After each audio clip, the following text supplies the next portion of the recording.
So you guys had what could only be described as a meteoric rise to the top with Fallen.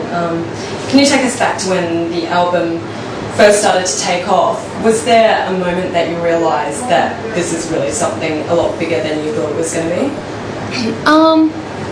It's hard to say that there was a moment. I remember, this was a long time ago, when Fallen first came out, we were all kind of anticipating what the first week of sales would be like, because we had no idea.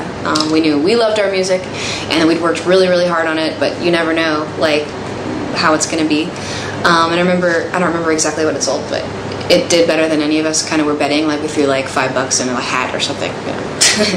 So yeah, it was a surprise, and it's something that I'm still very grateful for, that we've really gotten a lot of fans over the years, and people that have stuck by us from then till now, and that support the new record, which is really cool, because I think it's a big step from where we were before, and it's not exactly the same. We really have changed and grown and evolved. So yeah, I love the fact that we get to do this for a living still, and run around and see fans all over the world. So the album went on to sell 14 million copies, which is huge. Toured the world, took a break. You know, Terry got sick. There were, you know, some of you had personal issues going on. How difficult was it for you to overcome the challenges of putting this album together? And was there ever a time that you thought, okay, we're gonna need to delay the project? No, actually, I felt like this writing process was the easier one, definitely. With Fallen, there was tons of pressure to like break into the industry, and you have to make it, you know, otherwise you're never going to make it. And there was a lot of pressure from people in the industry that were and weren't on our team, like, to do something different than what really felt natural. So it was hard. It was a constant battle. And this time, since we had done so well, it was like the pressure was really off for us to just be creative. And Terry is a great co-writer, just because he's very open-minded as well as me. So it was like we were playing off of each other, just trying to do something more and more just new and creative. So I actually had a really good time. By the time, you know, Terry had the stroke, we'd already not only written the album, but recorded the guitars, thank God. So it was more just something that affected Yeah, I don't think anything ever held us up. I think those other people kind of held us up on trying to put in their input where they shouldn't really. But I think we did a really good job of like keeping it exactly the way we wanted it. Yeah. It's so cool to listen to the album now, because we really did win. Like, it's like nothing had to be compromised at all, which is really cool. Because the second album is notoriously the hardest to write, and so, you know, that, and the fact that the first album was so big, it just seems strange that there wasn't that pressure. Like, you must have been a huge relief for you guys. It was definitely the opposite for us. I felt like I was going through a lot more inner turmoil and stuff, and the band was actually going through a lot harder time the first time around. So this album was more about breaking free and being able to do what we really wanted.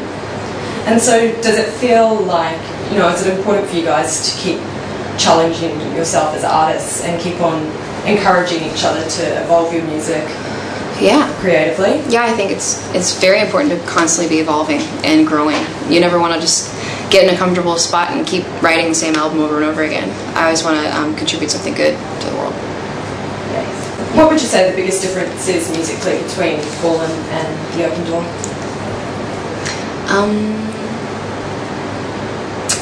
Musically, it's hard to separate, because lyrically I think it's very different too. I think musically it's just more mature and interesting. It's outside the box. Fallen, it seems like we were still kids, and you can sort of hear that the music, it's like we're afraid to really outstep the bounds and do anything that wouldn't be accepted or liked by people.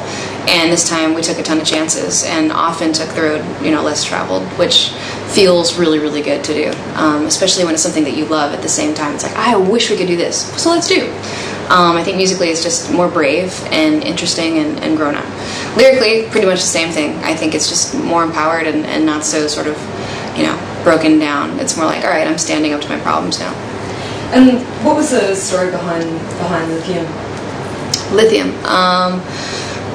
It's about being in a situation that or a relationship, you know, that you know is bad for you, it's unhealthy, and trying to make the choice whether you're willing to step out of it and make all the changes you need to make to possibly get to a better, healthier place, or stay in the comfort of your sorrow. So it's about that choice.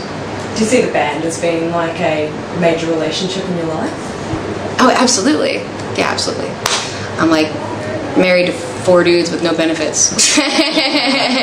So what's on the cards next? More tour. We're pretty much touring all year, and after that, who knows? Probably take some more time off. And any last message for your Aussie fans on the official site? I definitely would just want to say thank you. The crowds have been so good for us. This has been a really enjoyable tour. We were feeling a little tired right before we got here. Japan was awesome. We were a little exhausted, and getting here really perked us up. It's just beautiful, and the fans are just really dedicated and excited, and they speak English, and that's cool too. It's a bonus for us. They actually understand my jokes on stage, which is great. Not that that makes them any funnier, but... Well, thanks so much, I really appreciate it. Thank you. Thanks.